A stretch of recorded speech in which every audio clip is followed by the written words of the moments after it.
Louisiana versus all y'all's Recruit Dat Boot. Jarrett Rosa with Sam Spiegelman. And as mentioned in that kind of 7-on-7 wrap up and little run through some of the recent TCU and Louisiana Tech recruiting success, another episode here this week looking at that LSU elite camp that we were both at last week in Baton Rouge. I'm sure you'll talk a little bit about this, but it was a Thursday afternoon session that threw you off a little bit right off the bat. And a couple of new offers go out and just kind of continuing to build momentum toward this Friday Night Lights event that we and most of the top talented LSU targets in the country, it seems like, will be in attendance on Friday night. But Sam, you had a chance to come through Baton Rouge. I know you were excited to touch down at the LSU football ops building and see some top talent that was here a week ago and touch base with some of the coaches and folks that were, working the camp as well as visiting. How do we feel about what we saw from, that Tigers event with, some good performances and some new offers? One, I ate so well. I felt my stomach was so pleased to be back home. So that was a plus. Two, I love that this new staff has decided after so many years to no longer have these camps beginning in the morning, and now it's just an afternoon event. I love the ability to communicate that with all incoming media and planning. But truly, it was fine. It was. Look, as early as you showed up, which I think by the time they actually got started in the afternoon, you might have realistically been there about 6 hours earlier than you needed to. I feel like you have to have felt the love from the LSU staff, though, as we got a chance to catch up with some of those guys, even if you would have liked a little bit more forewarning that it wasn't going to be the typical morning and afternoon schedule. I have been thrown out of a lot of places, so they very easily could have disposed of me to the streets. But no, they are. It was great to see all those guys, know all of them for a lot of different stops, a lot of ties. Been knowing a lot of those guys for a long period of time, and extreme hospitality. Love the emphasis on using the indoor. And yeah, I love the accessibility of those guys. It's a great way to, again, we talked about this, but evaluate the state, and they brought in. I believe it was 550 to 600 for their elite camp. And those were guys from Mississippi, Florida, Texas, Louisiana, all across the South.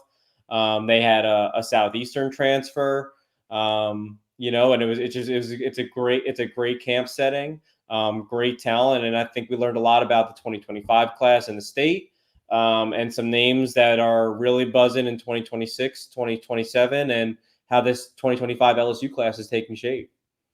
A few new offers went out last week, two in particular, at least, that we noticed from that event itself.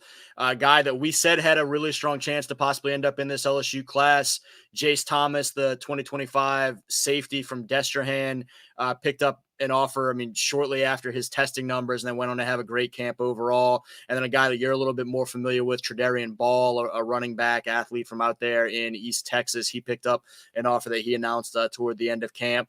Thoughts on those two guys and the significance there of, LSU getting into the mix for both of them? Both of them have some great offers already. Yeah, well, you obviously know that the LSU coaches were watching Jhase Thomas this spring. At the spring game, he had a great performance in that spring game, and then he followed that up with some great numbers in Baton Rouge last week. Obviously, he also really performed well in the field. He had an interception. He closes on the ball really well. He's able to cover from the slot and play off really well. And no surprise, we talked about the continued progression from Jhase throughout the offseason leading into his senior year. And he's someone that you and I both agree is due for a really great senior season. The LSU offer right on the table from Brian Kelly. But listen, I think that there was at one point where LSU was expecting him to commit on the spot. Instead, he makes it to Houston over the weekend. And from talking to people in that circle, I think that this race still has a ways to go. He's still set to go to Texas Tech this final weekend of June. And he's going to have a tough decision to make. I think Texas Tech will press, but I think that Houston visit really left an impression on Jhase. And you got old Willie Fritz and the Cougars and LSU and themselves in some heated battles for a lot of South Louisiana's best. And it's great to see. I thought that we talked about this at length. They had great evals at Tulane.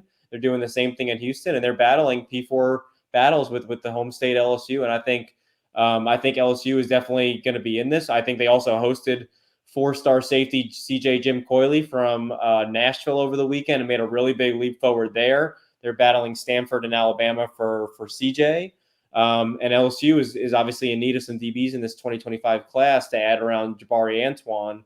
And those are two safeties that they're very much in the mix for, but have some work to do, I think, on both ends. Depending on where you look at Jabari kind of ending up positionally in college, Jhase is a guy that I feel like has a chance as he continues to develop to come out of this 2025 class, maybe being as good a safety prospect as anybody. Again, what you view of Jabari, and some people may ultimately like Jhase more than Jabari regardless, but I know Jabari is a guy that there's a lot of expectations potentially at corner or whatnot, but Jhase, for as under the radar as he's been at stretches of his high school career, has come on remarkably strong, the end of his junior season and throughout this strong spring and early summer. Yeah. Personally, I do like Jabari at corner. I think he's that Corey Raymond corner. I was chasing down the Miami Norland corner just because he fit that Corey Raymond mold, and how that translates. But Jabari, with his experience on offense, but also at cornerback and at safety at Westgate, I think it's phenomenal. Having seen him live each of the last 2 seasons, with last year, what he did against Evangel by himself on offense and defense, just completely leaving such a strong impression on me. I think the world of Jabari. I think he is a 5-star caliber cornerback.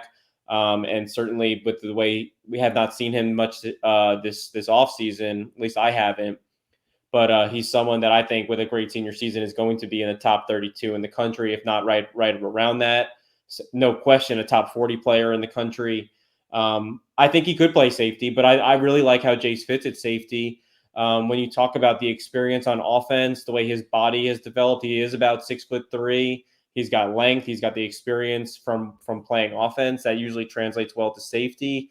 We talked about what he showed on tape, being able to close on the ball, but also cover from back deep, and his anticipation, I think with that length makes for a nice combo at that position. And then you talk about CJ Jim Coyley, who I believe is now an LSU lean in this, who's a little bit bigger, 6'3", another 6'3" guy, a little bit more developed, but a nice mix of potential DBs to work in that secondary between Jabari, CJ, and Jhase potentially, with differing skill sets and differing body types to work around and try to pepper that depth. Completing the unexpected shout out to the Miami Norland athletic multisport defensive back, and I probably will mispronounce his name, but Hadley Ohenhen. We think the 2026 guy that was very impressive on the day. 6'3", 183 pounds. That length. I mean, he's a basketball player. He can jump out of the gym, and you can see that on his huddle if you go and watch his tape. But he was able to jump with some of the bigger extra. There was a lot of receivers that were 6'2", 6'3", working on the outside, and he was able to go up and compete with balls above the rim with them. A little bit handsy, but he turned and ran really well playing on the inside. Again, playing with his hand in the receiver's pockets extremely well, moved very fluidly. I thought really impressive by him and his teammate that were out there at LSU. Some of the top performers, certainly from LSU's camp. And again, to touch on Tredarian Ball from East Texas real quick, top 100 in the country already, but killed it at track, ran a 4.41. I think he ran it twice in Baton Rouge. And really, not just from the positional workouts moving in and out of his breaks, but I think in the 7-on-7 setting in Baton Rouge, they got the ball out to him really quick and making DBs miss, making linebackers miss. Linebackers can't cover him. His ability to separate 5 and 8 yards down the field on some of those one-on-ones was fantastic. Tredarian Ball, early Texas lean, but I think that offer from LSU is going to be one to watch given the way that LSU has recruited East Texas in the past. You mentioned in the previous episode Luke Fahey in town and impressive. We saw Dia Bell as well, who actually, a few hours before this committed to Texas. So potentially the dynamic I mentioned to you of keep an eye on where LSU may be with Diabell, maybe already out the window within a week. But those two guys, I thought, as standout quarterbacks, we saw the youngster from Benton, Malachi Ziegler, throwing some nice deep balls. Take me through your takeaways from that position, the guys that were slinging the ball all over those fields. Yeah, I thought Luke Fahey looked excellent, much like he showed at OT7. Just throws with excellent anticipation. I love just where he puts the ball consistently. He throws well from the pocket. He throws well on the move, and more than anything, he's extremely accurate. I really have not seen an errant throw from him or much of a mistake from him, and that consistency is just so rare. And it's coming off of a splendid sophomore season out there in California. The biggest knock on him is that he's, maybe just sub 6 foot, but he's going into his junior season. There's time for him to grow, but on the field, he has been absolutely splendid each of the past 2 weekends. And then Malachi Ziegler, so great to finally see him in person. Kind of a similar eval to what I saw from Elijah Haven is physically, this guy is exactly what you're looking for at quarterback at about 6'3", 185 pounds, really passes the eye test, moves extremely well. I think, throwing in the short field, he can really put some zip on the ball, and throwing deep, he has deep ball accuracy. He's not afraid to give his receiver a chance to stretch the field vertically, but I think he's got a ways to go and working in the short and intermediate parts of the field. I didn't see too many mistakes, but I thought some hesitation throwing on some routes. I think, he's going to continue to take those steps in that development. He is going into his sophomore year, so it is just so early for these quarterbacks. But physically, he can put the zip on the ball. He made some throws where he'll put some touch on it as well. And I think you saw the way that Joe Sloan was chasing after him and working with him is someone that Sloan really has his eye on, him and Elijah Haven. And we say at Louisiana is just a quarterback state. So between Malachi Ziegler and Elijah Haven and Pop Houston, who picked up Oklahoma this past week, which is certainly one to watch with Pop. I think it's this quarterback class is really shaping up to be one of the better. Obviously, we just had a great one coming out with Arch, Ricky, and Eli, and I think we're going to have another great one in 2027, and they're just showing at this offseason. Rattling through a couple of other guys that were on my top performers list of some in-state guys, and you don't have to go into crazy detail on all of them, but just kind of whatever thoughts you may have on any of them. Chris Addison, the two-way guy from Franklin Parish that we've seen a lot of as kind of an edge rusher. He was working a lot at tight end that day, and someone that I think has started to impress LSU a bit at that position, a 2026 two-way guy, potentially tight end. Russell Babineau, a guy who picked up an LSU offer really early on. I think it's been somewhat quiet on, the Tigers front for him, but he seemed to live open throughout a lot of the one-on-one and 7-on-7 portions of that camp. Jabari Mack, a guy that every time we see him impresses. He, fresh off of that great Clemson camp showing, comes out and tests extremely well with a 4.34 40. About a 10.5 or 39.5 vert, 10.5-ish broad, I think 10.3 broad, and made a lot of big plays during some of his one-on-one and 7-on-7 opportunities.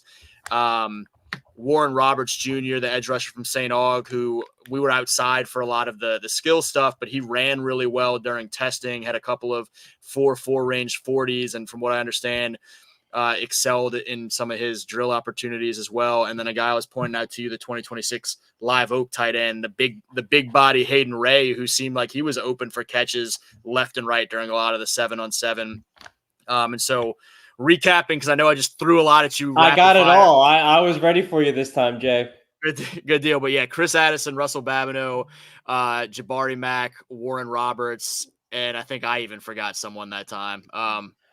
Warren Robertson and Hayden Ray. Yeah. So go on. What do you got? All right.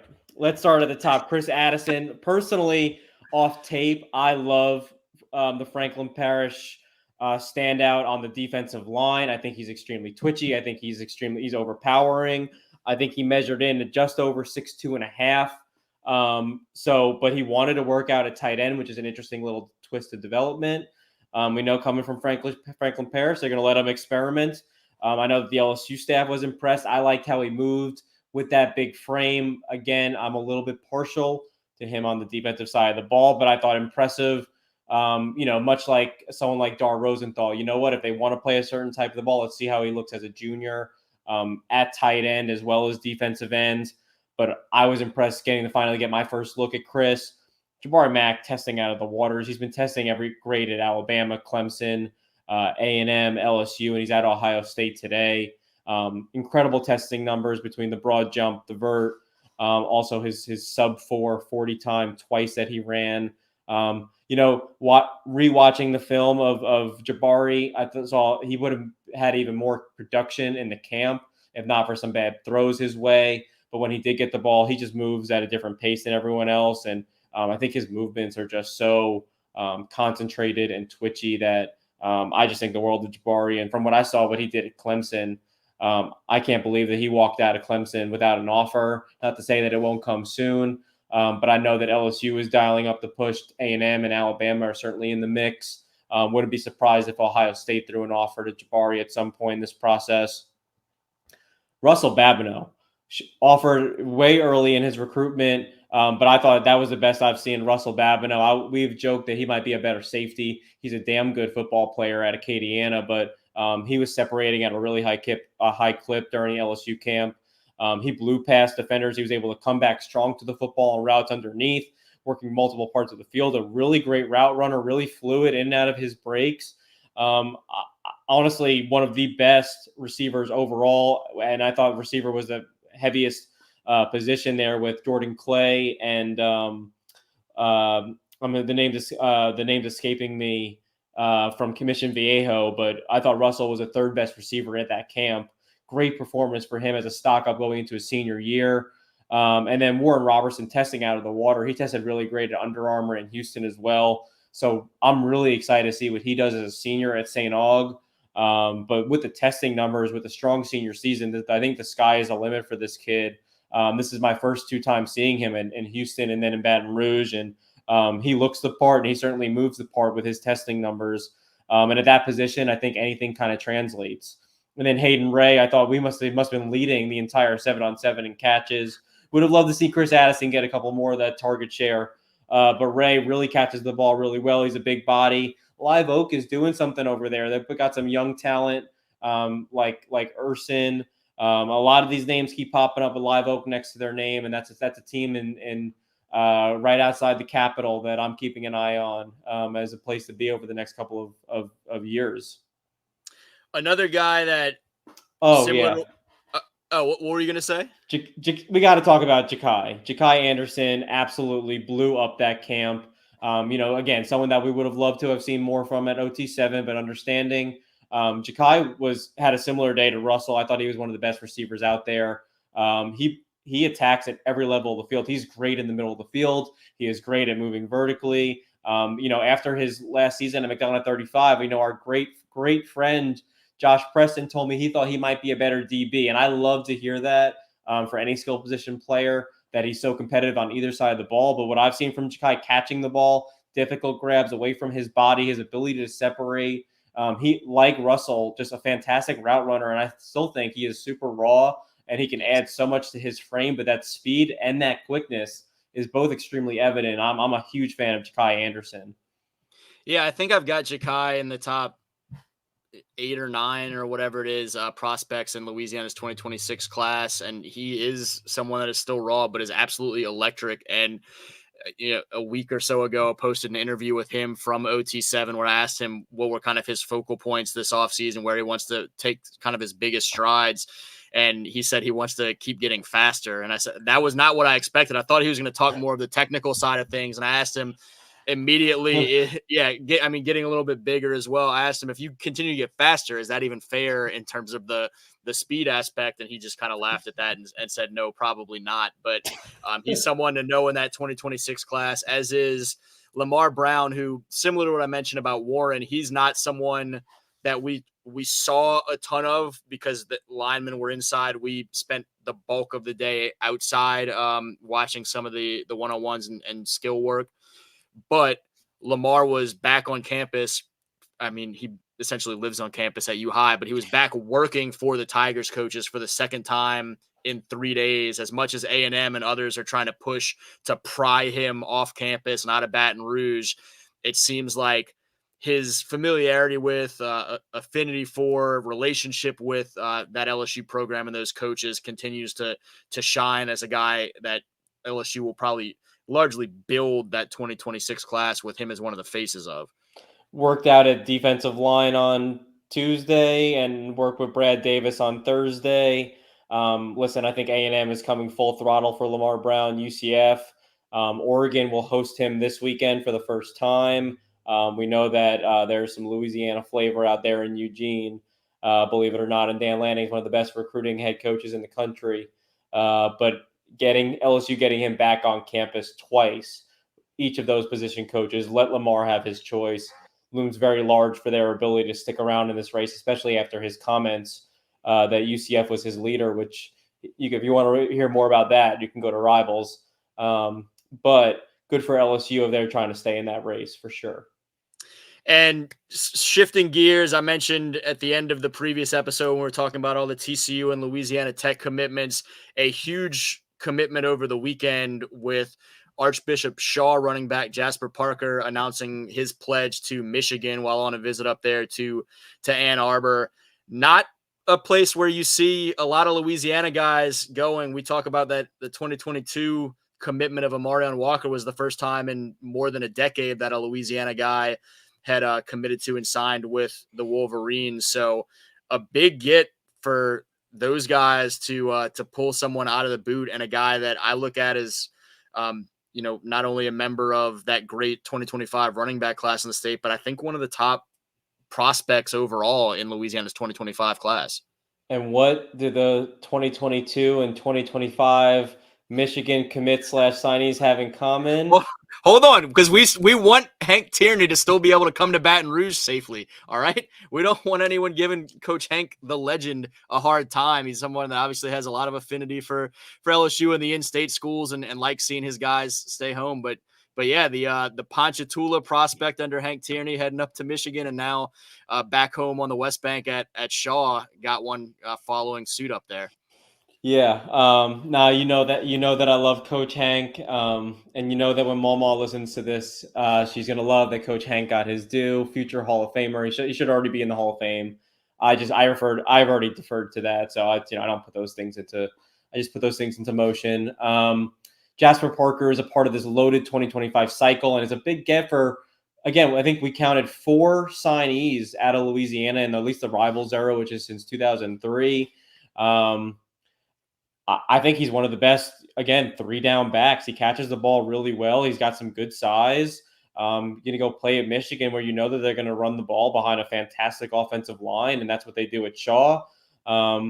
Michigan is also in the mix for his teammate, Jacob Washington. They're in the mix for Phillip Wright out of Destrehan, and made a really big move with Phillip over the weekend as well. But this is just, it's so rare. I think you have to kind of appreciate this. Like, Michigan has the ability to recruit all over the country, and I think this is something that you see from Sharon Moore. This is under Jim Harbaugh, you saw a different style. They threw out a lot of different offers to unique running backs around the country, and obviously they've paid off because they've been drafted and they won a national championship. But in terms of Tony Alford and Sharon Moore, this is a new Michigan, and maybe I'm jumping the gun, but it'd be interesting to see if they can make 2 dents in Louisiana in this cycle. Maybe a start of a trend that under Sharon Moore, under a first-year head coach trying to continue the success of the Wolverines, maybe recruit the South a little bit and go into Louisiana. And like you said, there's plenty of talent in this state. So pat on the back to the Wolverines. I do think that they have a shot to sign a second kid out of Louisiana in this cycle, depending on how it plays out over the next couple of weeks. But I was a little bit surprised. He had visited North Carolina. He had visited Miami, and I didn't see it coming. So I think it's a great get. What do you think, Jer? Yeah, I think there are some similarities to our conversations about James Simon in the sense that LSU has 2 great running backs from in-state already committed, and so they kind of found where their priorities lied with Harlan Berry and JT Lindsey and made those moves. And so as much as you love to see all of the top guys in the state end up staying home, if you're an LSU fan, they're pretty well stocked in that class at that position. And so James Simon heads to Texas now, Jasper Parker heading up to Michigan, but also similarly, I think both of those are great fits, and those guys are going to ball the heck out at the next level. I think Jasper and his size going up there to the Big Ten, he's a guy that can run with a lot of physicality to him. I think folks up there are going to really like what he brings to that backfield. It's going to, it's going to kind of fit the mold in some ways, but he's also someone that if you give him a seam, he can be gone in a hurry. As big as he is, as physical as he is, he's got some speed to him. And you mentioned some of the receiving attributes there as well. Someone that I saw last spring and was impressed by his size and what he was able to do between the tackles in the Eagles spring ball, and just have been more and more impressed with him every step of the way over the past 14 months now. Yeah, I mean, Michigan has a type at running back: big body, big frame, and probably the biggest knock on Jasper is that he's probably high 4.5, 4.6 speed, but you talk to college coaches and evaluators across the country, if he's running a 4.6 now, that could be a 4.5 by the time he's starting at Michigan or part of that backfield committee, and maybe even sub 4 and probably sub 4.5 by the time he's getting ready to prepare for the NFL draft. And with that size and that speed, even at a 4.6 or 4.5, I think that's exactly what he's running between the tackles, and he's shown that ability to break away in the open field. So fits that style. Reminds me of a guy they signed a couple of years ago from Del Valle here in Austin, Tavier Dunlap, about 6'1", just about 200 pounds. And believe me, it's really hard to tackle that big body. And I think I agree with you. I think it's a fantastic fit, and not to mention James Simon at Texas with his versatility in that offense it's off the chains. But that's a story for another day.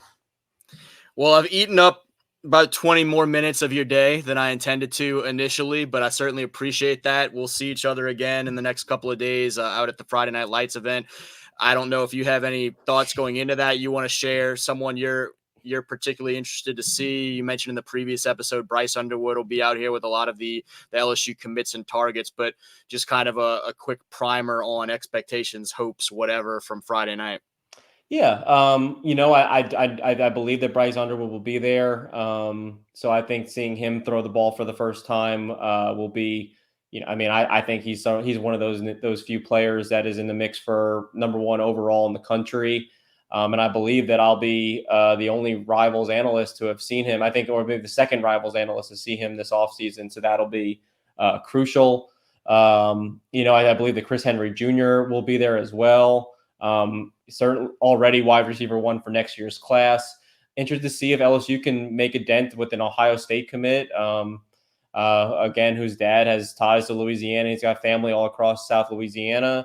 I believe that Jabari Antoine will be there. He just took OVs to Florida State and Miami, but we talked about, what he's coming off a big injury as a junior. We'd love to see how he's moving around going into his senior year, which I think, again, he is one of the top 40 players in the country without question. And then again, not to circle back, but Elijah Haven is expected to throw there. And this is someone that Joe Sloan, who knows quarterbacks way better than me, obviously has a very high opinion of. We talked about Elijah's skill sets, his ability to chuck it deep, his ability he's got a great motion, and he's got the physical gifts to compete with anyone in the country. I'm excited to see what he looks like in this full camp setting, being able to throw on the move and put through all the quarterback drills. I think that'll be just another step to take with Elijah as one of these, big names in the 2027 class to continue to watch his progress. He's Sam Spiegelman. I'm Jarrett Roser. This is Louisiana versus all y'all's Recruit Dat Boot. Thanks as always for watching, and make sure to check back in, and we'll tell you more, I guess, next week about how that Friday Night Lights event went. Keep up with us on Twitter and Rivals for Sam and so on for some of the updates from that event, which figures to be star-studded. Again, Sam, Jarrett, Louisiana versus all y'all. Thanks for watching.